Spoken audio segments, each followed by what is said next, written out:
This is Democracy Now! I'm Amy Goodman with Juan Gonzalez. Juan? Well, I'd like to ask you about the statement. President Obama is now under fire from the right for not speaking out more forcefully on behalf of the Iranian protesters. He responded to this charge in an interview on CBS News Friday. The last thing that I want to do is to have the United States be a foil for those forces inside Iran who would love nothing better than to make this an argument about the United States. That's what they do. That's what we're already seeing. We shouldn't be playing into that. There should be no distractions from the fact that the Iranian people are seeking to let their voices be heard. What we can do is bear witness and say to the world that the incredible demonstrations that we've seen is a testimony to I think what Dr. King called the arc of the moral universe. It's long, but it bends towards justice. That was President Obama on Sunday. Kouross Esmaeli, Iranian-American journalist and filmmaker, your response to the criticism of President Obama from the right in terms of his inaction on the issue of the election in Iran? What is interesting about the criticisms that are coming from the right is that it's becoming primarily from Senator John McCain. The Iranians know Senator John McCain as a man who sang "Bomb, Bomb, Iran" during the elections of last year. The man holds no credibility as far as supporting Iranians or seeming like he's got the best interests of the Iranians at heart.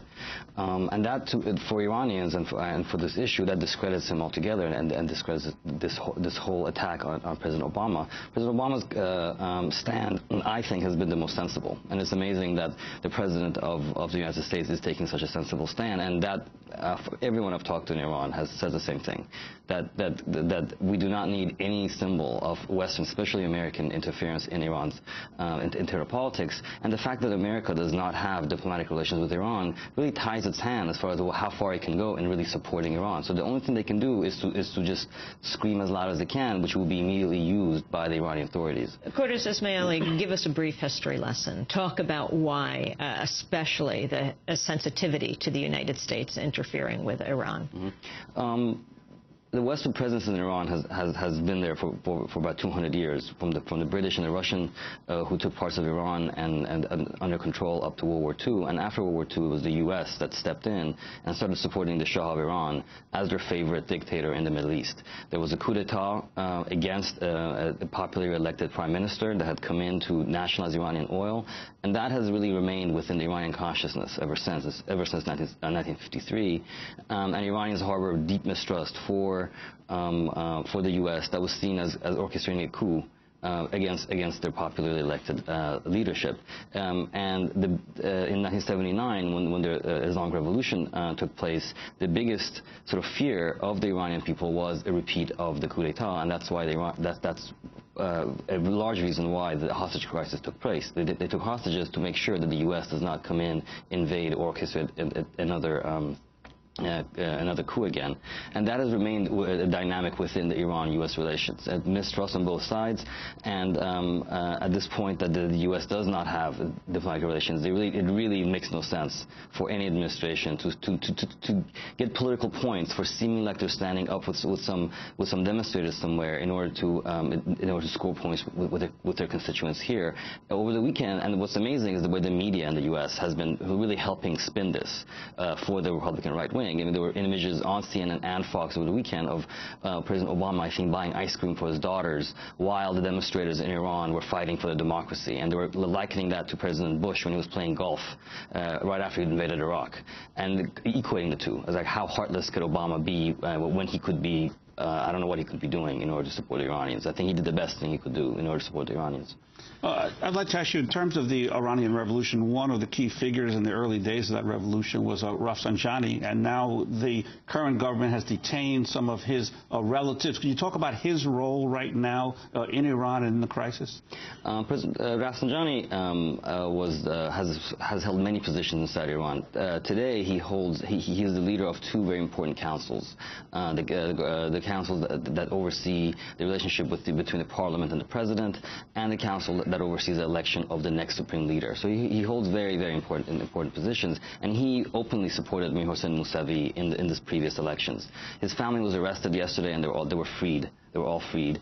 At this point, it seems like some of the reports in the Western media that there's going to be an open rift in which the different leaders inside the country are going to start killing each other or jailing each other. Hasn't really not happened. They've been able to voice their dissatisfaction with each other. Rafsanjani has been lobbying purportedly in Rome, in the holy city of Rome, where the majority of the clerics live, and there's back channels going on that we don't really know about. But as far as we know right now is that there are disagreements. There are more and more coming to the fore. They're being reflected on Iranian television, and the disagreements and the leaders of these two disagreements can be said to be the supreme leader on one side, who supports Ahmadinejad, who supports the elections as they stand, and Rafsanjani, who supports Mousavi, who's seen by many Iranians as being behind Mousavi, but at the same time as being the most powerful, the richest man in Iran. There's a lot of resentment towards Rafsanjani at some point, and one of the ways that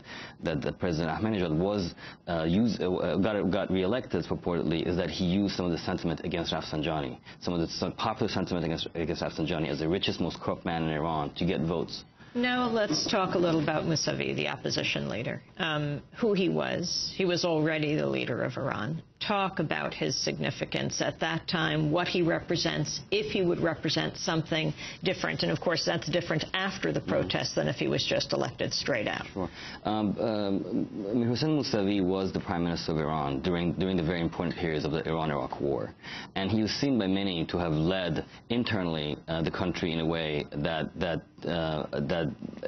he protected people's interests at a time of war. And he's very popular for that reason. He instituted all forms of social service networks.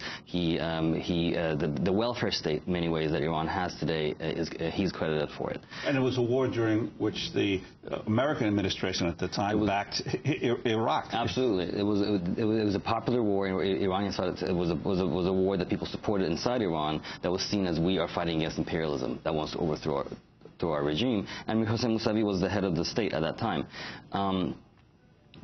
He went out of politics after the end of the war. After '89, he stepped out, and he continued to be head of various organizations inside Iran. He's an artist, he's an architect, and he still carried out his personal life until this year. He'd been talked about running in the previous couple of elections, but he never did.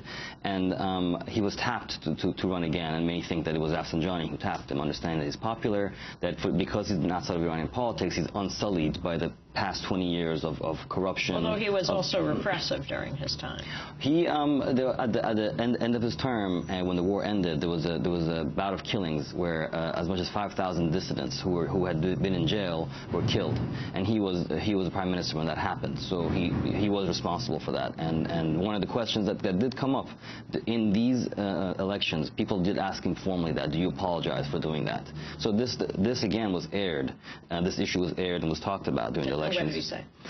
He didn't answer the question. As far as I know, he did not come out and take a stand on that. He did. I mean, what distinguished him in these elections, I think, was very much his willingness to talk about various issues that other people did not want to talk about. The question of personal freedoms in the street. He talked about, you know, if I'm elected president, I will do away with the morality police. I will do away with controlling people's lives, and I will respect people's private lives, which is a very important grievance that people have towards the way that the Islamic Republic is run right now. And his wife also was credited for talking about how, you know, she believes that women should have the choice whether they should veil or not. These are very important social issues that they took on. There's a wide layer of Iranians who would support something like that. And that particular point you mentioned, it's been remarked quite often in these protests in the past few days. The high participation level of women in the protests. Is that in essence a reflection of Mousavi seen as a candidate that will provide more opportunities for women to participate in everyday life? Well, I think Mousavi's stand on the question of women and personal freedoms is a reflection of how Iranian society has changed, the role that the women have been playing. The women were given a huge credit for the election of President Khatami 12 years ago.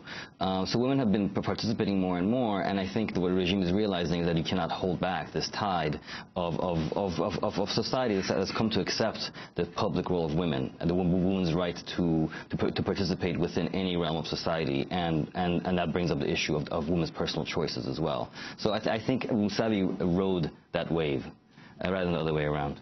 We want to thank you, Kouross, for being with us. Kouross Esmaeli is an Iranian-American independent filmmaker and journalist, part of the Big Noise Film Collective, has done a number of reports on Iran over the years.